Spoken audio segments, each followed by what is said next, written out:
Gun Talk is brought to you by Springfield Armory, Black Hills Ammunition, and Sig Sauer.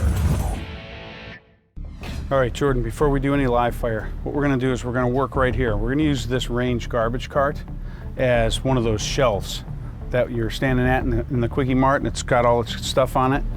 And we're gonna use this back barricade support as just a back wall. Now the whole idea is for this target downrange not to see any of my upper body moving as I get this gun out. All of a sudden this target yells, hey, this is a stick up. Well, I don't want to go right to guns. I don't want to do motions, because when shoulders and elbows start moving, those are cues. So your draw is not going to be quite the draw you want it to be. It's more going to be removing the gun from your pants, from the holster. So what I'm going to do is, as he calls stick up, I'm going to start looking around, because everybody's going to look around. They're going to go, oh my God, I can't believe this. Now, if there's nobody behind me, I may stay right here and perform this draw. But if there's somebody behind me, there's nothing wrong with me backing up, say you're that other person, and getting right to this position. Now I've got my back against a wall. I'm relatively safe for about 270 degrees. And what I can do is, I don't want that target downrange to know that I just took a gun out of my waistband. And on the command of threat, boom, I come up, I engage, breathe, scan, look for other problems, other threats, probably hold my position until I'm satisfied that the threat is neutralized. So, all right, so all of a sudden the guy comes in, he says, this is a stick up. What are you gonna do? Look at you, going right to the gun instead of checking your six. Check 360 degrees. There could be people standing behind you. This time what I want you to do is, I want you to work on the draw while you're creating your distance, because nobody's behind you. You're just trying to make sure your six is checked.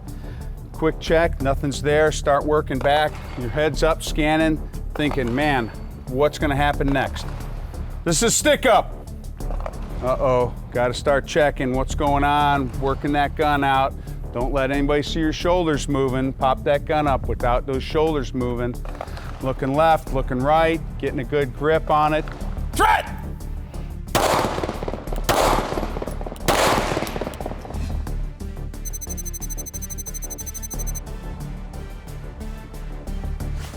Good. Decock and holster. For the second scenario, we changed up the setup a bit and changed the location of the role players to keep Jordan from looking for attackers in the same places.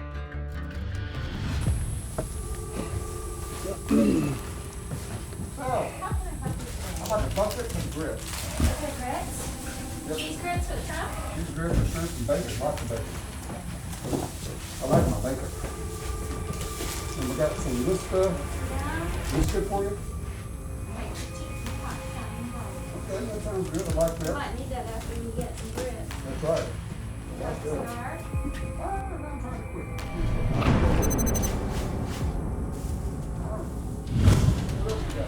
Everybody on the ground! Nobody move! Give me the money. Give me the money. Everybody, nobody move. Nobody move. Get your wallets out. The Bobby. Give me your money. Give me your money! Now!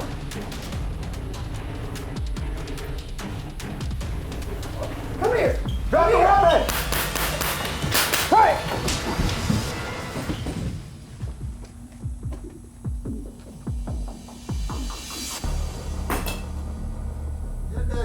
Index. Holy mackerel, that was different. Yeah. So what happened? Well, I knew that with the way he was oriented towards me, he would definitely see me. I was looking towards my back and saw that I could have a little bit of a, I guess you could say concealment. I wouldn't call this cover. And I figured it'd be a lot harder for him to see me if I was behind here. I figured that's what you were doing back there. I was actually the cover operator this time.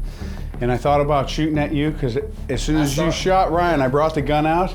I saw you bring the gun out and I was out of ammo. I said, I'm about to get smoked. And I thought, I'm getting out of here. So I just ran, left my partner laying there. I liked what you did. I liked how you just didn't just act. Yeah. That's what's important. You didn't just act. Heads up scanning, head on a swivel. Well, the fact is, you have every right to shoot this guy in the back. He's got means, opportunity. You're pretty sure on his intent because he's waving a gun in people's faces and you can't play with people's lives. You did a really good job on that. Thank you. The value of force-on-force training is huge. A lot of courses are just strictly weapons manipulation, but I think you also need to seek out courses that you can train in your tactics and put yourself in a realistic scenario to use those skills that you have on the weapon. I had a ton of fun. I wish I could train on it more often. In the second scenario, he had a few more pieces of the puzzle. Did a much better job, didn't get shot. It was a pleasure to work with.